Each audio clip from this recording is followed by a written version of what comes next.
వచ్చే జూన్ నాటికి ఎట్టి పరిస్థితుల్లో పోలవరం ప్రాజెక్టు నుంచి గ్రావిటీ ద్వారా నీరు అందించేలా పనిచేయాలని సీఎం చంద్రబాబు జలవనరుల శాఖ ఉన్నతాధికారులకు నిర్మాణ సంస్థలకు ఆదేశించారు.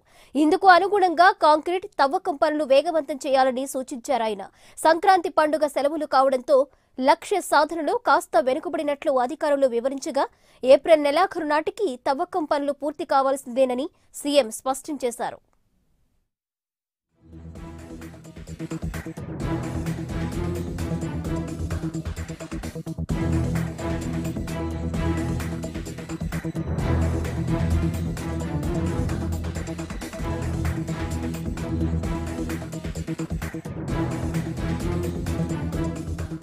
సచివాలయంలో పోలవరం ప్రాజెక్టుపై 85వసారి సీఎం చంద్రబాబు వర్చువల్ రివ్యూ నిర్వహించారు.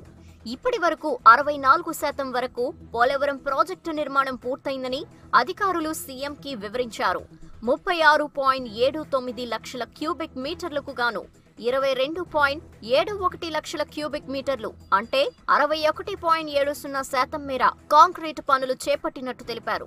అలాగే తవ్వకం పనులు మొత్తం 1115.59 లక్షల క్యూబిక్ మీటర్లకు గాను 945.56 క్యూబిక్ మీటర్ల వరకు పూర్తయ్యాయని చెప్పారు. కుడి ప్రధాన కాలువ 90%, ఎడమ ప్రధాన కాలువ 67.37%, రేడియల్ గేట్ల ఫ్యాబ్రికేషన్ 62.64, కాఫర్ డ్యాం పనులు 14.45% పూర్తయినట్టు వెల్లడించారు. గత వారం spillway, spill channel, pilot channel, approach channel, left flank కు సంబంధించి 3.19 లక్షల క్యూబిక్ మీటర్ల మేర తవ్వకం పనులు పూర్తయ్యాయని, spillway, spill channel, stilling basin కు సంబంధించి 44,000 క్యూబిక్ మీటర్ల వరకు కాంక్రీటు పనులు పూర్తయ్యాయని అధికారులు సీఎంకి చెప్పారు.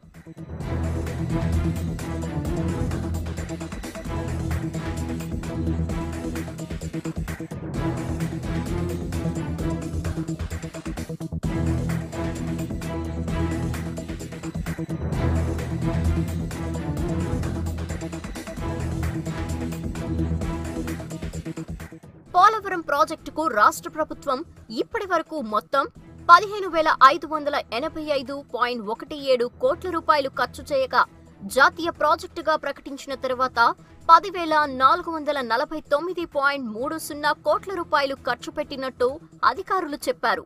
ఈ మొత్తంలో కేంద్ర ప్రభుత్వం ఇంకా 3,722.04 కోట్ల రూపాయలు ఇవ్వాల్సి ఉందన్నారు.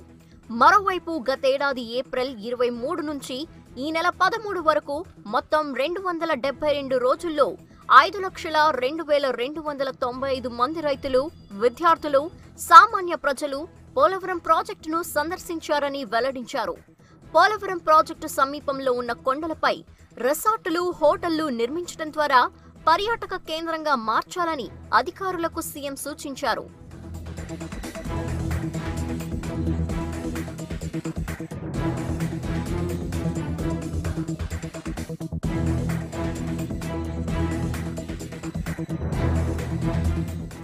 ఎనర్జీ ఎన్విరాన్మెంట్ ఫౌండేషన్ నుంచి గ్లోబల్ హెచ్ఆర్ స్కిల్ డెవలప్మెంట్ విభాగంలో ప్లాటినం పురస్కారం అందుకున్నందుకు, అలాగే చిత్తూరు జిల్లాకు కృష్ణా జిల్లాలు తరలించినందుకు జలవనరుల శాఖ అధికారులను, ఉద్యోగులను సీఎం చంద్రబాబు అభినందించారు.